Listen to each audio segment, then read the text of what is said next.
So thank you for clicking on this video. My name is Natalie from the Stone Cottage Sourdough Kitchen, and today we're doing a little bit of a different take on a video. So I want to share 5 fears that I feel like a lot of people have when they start getting going with whether it's sourdough or any sort of bread baking. And maybe it's what keeps them from even starting, or maybe once they get started, it keeps them from pushing themselves further because they're silly fears. And I promise you, they're fears I had, and I quickly realized that was kind of silly. So here we go. 5 fears, basically, or I should say 5 things to not fear about bread baking. Okay, so here we go. Number 1, don't fear that it's too hard, that you paralyze yourself from even starting. I promise you that the more you do it, the more you'll feel comfortable and the more you'll feel experimenting is not so crazy and not so scary. So I've had some family and friends recently kind of start their journey into baking things from scratch a little more, and it's been so fun to talk to them about just any of the little things that they kind of wonder about. And it's so fun to see them like send pictures and show me what they've been trying and how excited they are when they see that like flour, water, some sourdough starter, or maybe it's yeast, whatever you start with, some salt, maybe a little other seasonings or flavorings if you want, can create some stinking amazing products in your kitchen. People will just be astounded that you're doing it all on your own. And so it's so fun. So just don't think it's too hard. I promise you, it is not that hard. You just have to get started. And if you click on my link below, I'll take you to my ebook and it'll explain everything about sourdough specifically. But you can also click on the videos I have in my feed, whether it's my shorts or my long form videos. And there's a lot of different things to show you. It does not have to be crazy. It can be so fun and a journey for sure. There's going to be ups and downs, but don't think it's too hard. Don't let that stop you from starting in the first place. Number 2. So number 2 and 3 kind of go along with flexibility. So number 2, though, don't fear that baking bread, whether it's sourdough, any type of bread, a yeasted bread, bagels, flatbread, whatever it may be, don't fear that you can't fit it into your schedule. So, not everyone can stay at home and be a homemaker in that way, or not everyone chooses to. And that's okay. But that's my point. You can fit it into a busy schedule very easily. Sourdough is really flexible, and even yeasted breads can be flexible, but the part of yeasted bread that's nice is that it's quicker, right? You can, on a 2 to 3 hour whim, decide to make something.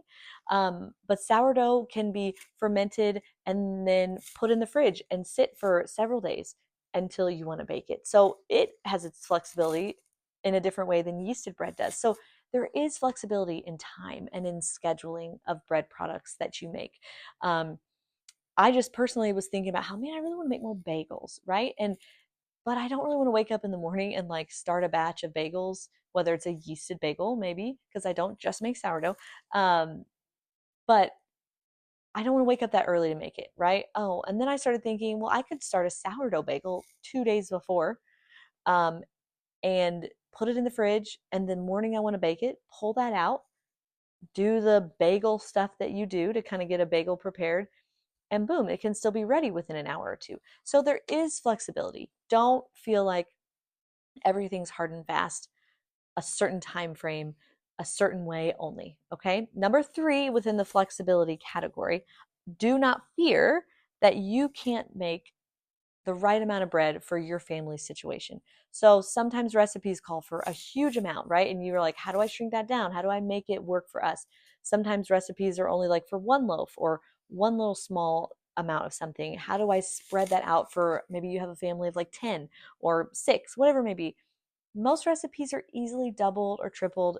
Most recipes are easily to cut in half or whatever it may be, or make and freeze, or like I said, make, keep in your fridge to cold ferment. So don't let the amount of people in your home, whether you're one person, 10 people, whatever it may be, don't let that intimidate you from saying, oh, I can still make this work. Sometimes it takes a little like mental gymnastics to get around it. And then you just got to kind of plan it out. Time frames can be planned and it really doesn't have to be scary. Okay. So don't fear the amount of people in your home and how that might dictate how you bake, right? Um, Number 4, Do not fear that you have to memorize a lot of different recipes. So if you'll see in my main sourdough video, I'm showing you how to make a sourdough crusty loaf, okay? But that same recipe that you can get in my ebook, okay, that same amount of measurements can be transformed into a lot of different things. And that's what you'll see in my ebook. And I'm going to add even more to it soon because I'm noticing all the other things I can make with that one recipe. And that can be the same of a recent yeast bread recipe that I've been working on, a sandwich loaf. That same recipe is rolls that I make alongside a roast. It's the same way I make a pizza crust. It's the same way I make a flatbread, which is basically a pizza crust, also, just a little different. So there's a lot of things you can Google and Pinterest out there, and it shows different recipes for rolls, different recipe for bagels, different recipes for sandwich breads. But honestly, if you probably click on all those recipes, they're pretty similar, minus a few different things. So, what my ebook that I show in that is just the different ways to prepare them, right? Sometimes it's a different process of steps after the dough's risen, or maybe even before you let the dough rise. Sometimes there's a double rise involved, like when you make rolls, okay? So you make the dough, you let it double in size, you divide the dough up, make rolls, and then you let it rise again. So sometimes there's those little things that are different, but the core recipe is the same. And sometimes it's a very simple recipe that you don't have to have a lot of ingredients for. And so don't fear that part. Don't fear all these recipes you're going to have to keep and buy ingredients for different all the time. And the last fifth thing that I say, do not fear. Don't fear that baking bread and bread products is inconvenient, because it's actually super convenient. There has been so many times in the past few years that I've started baking from scratch. Not all the time, but 98% of the time I try to bake our bread products from scratch. That I'm like thinking of a dinner that we're going to make, and I'm thinking, what is it? What kind of bread side do I need for this? Or maybe it's a hamburger and we need a bun, or maybe the other night it was a roast and I was like, I want to do some rolls with it. When you have those quick on the fly moments, yeast is always good to have on hand. I'm not anti yeast. I just want to show people more than anything that sourdough is not intimidating. And that's where I really started getting my confidence in the kitchen, was baking sourdough. And then I actually started experimenting more with yeast and yeasted breads. And so I like to do both, and I'm going to share both on this channel more and more. But it's so convenient to just have in stock in your cabinets flour, okay? I've recently started, and this will be future videos to come. We've recently started grinding our own flour, which is a really cool thing and a really nutritious way to eat bread products as well. But we'll get into that in another video. But wheat berries or flour, right? Whatever way you're doing it. Um, Salt, water, whether it's yeast or a sourdough starter, right? And you can make so many stinking things. It's insane.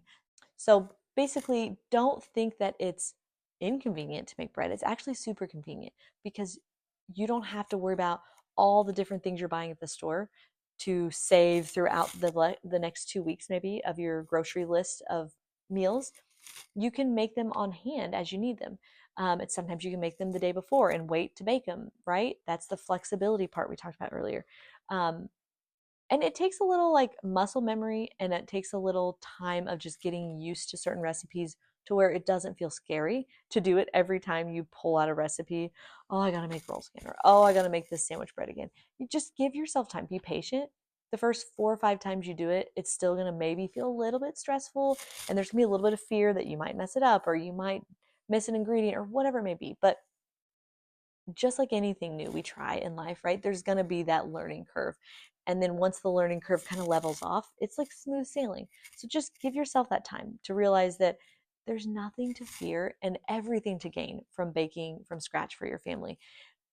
When you bake that roll or that hamburger bun or that flatbread or that pizza crust, rather than going to get it from the store, think about the nutrition that you're giving back to your family that is just stripped out of products from the store.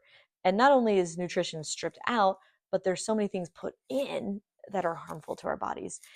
And that's not to say that nobody should buy anything from the grocery store. Okay, life's a little give and take. But if we can do more good from our choices that we bake and cook and whatever it may be in the kitchen of our own home, then why wouldn't we want to try? So I hope these 5 fears kind of debunk whatever might scare you to get started in the kitchen. I hope you check out some of my other videos, and I hope that you maybe even go check out my ebook and find me on Substack as well, because I share a lot of new things on there as well. So thank you so much for watching this video. I hope it helped you to not be fearful anymore.